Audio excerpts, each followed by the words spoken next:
श्री कृष्ण गोविंद हरे मुरारे, हे नाथ नारायण वासुदेव।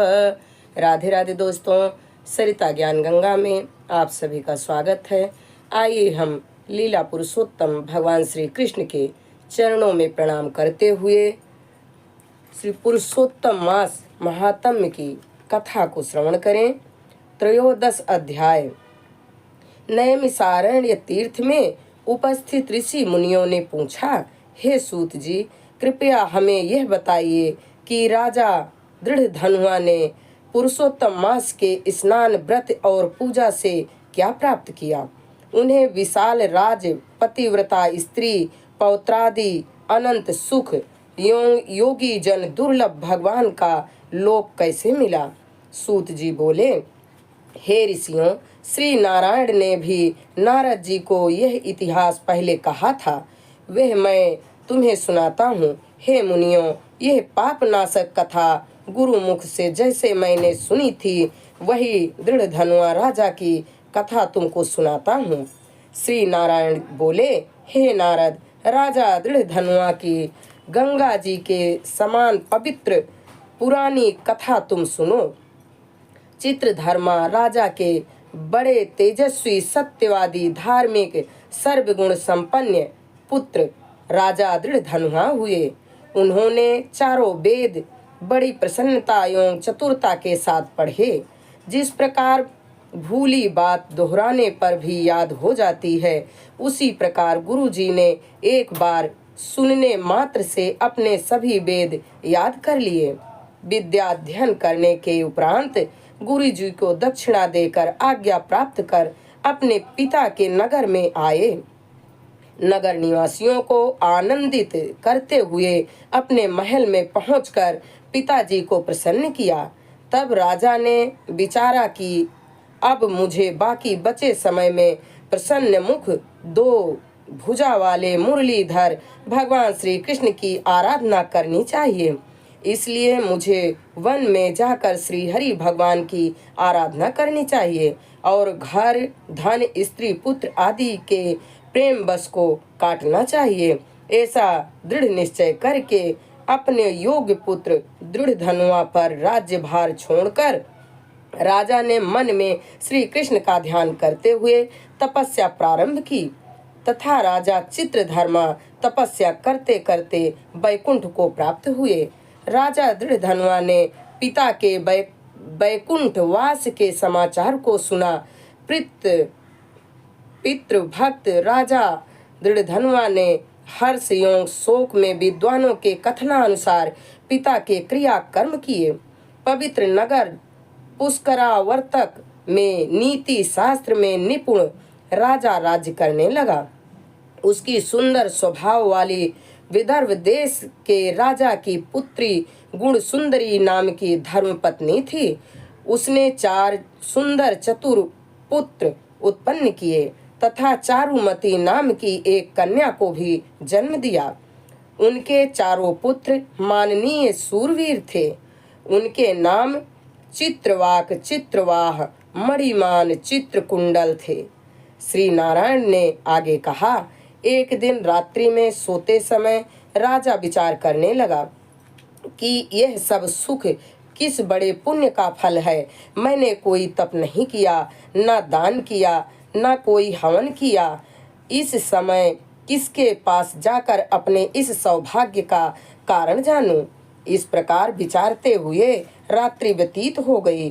प्रातः काल ब्रह्म मुहूर्त में उठकर राजा ने स्नान, दान आदि नित्य कर्म किया। प्रातःकालीन संध्या करते हुए सूर्योदय होने पर अर्घ देकर भगवत कृपा से ब्राह्मण दिकों को स्वागत, सत्कार, नमस्कार, दान आदि देकर घोड़े पर सवार हुए राजा घोड़े पर सवार होकर शिकार खेलने वन में जा पहुँचे। वहाँ मृग, वाराह, सिंह एवं अन्य अनेकों भयानक पशुओं का शिकार किया। एक मृग राजा दृढ़धनुआ के बाण द्वारा विध्वंस कर उस वन से दूसरे वन में भागने लगा। राजा ने भागते हुए हिरण के खून की गिरी बूंदों को देखते हुए पीछा किया, किंतु मृग कहीं जाकर छिप गया और राजा वन में भटकते रहे। बहुत समय तक भटकते रहने पर राजा को प्यास लगने लगी और वह व्याकुल हो गए। जल की खोज करने पर उन्हें एक बड़ा सा सरोवर दिखाई दिया। वहां जाकर जल पिया और फिर किनारे जाकर बैठ गए। राजा ने वहां एक बड़ का पेड़ देखा। उस पेड़ से घोड़े को बांधकर राजा बैठ गए। उसी पेड़ पर एक तोता आकर बैठ गया। वह तोता मनुष्यों की सी बोली बोलने लगा। राजा उसे सुनकर बड़े आश्चर्य में पड़ गए।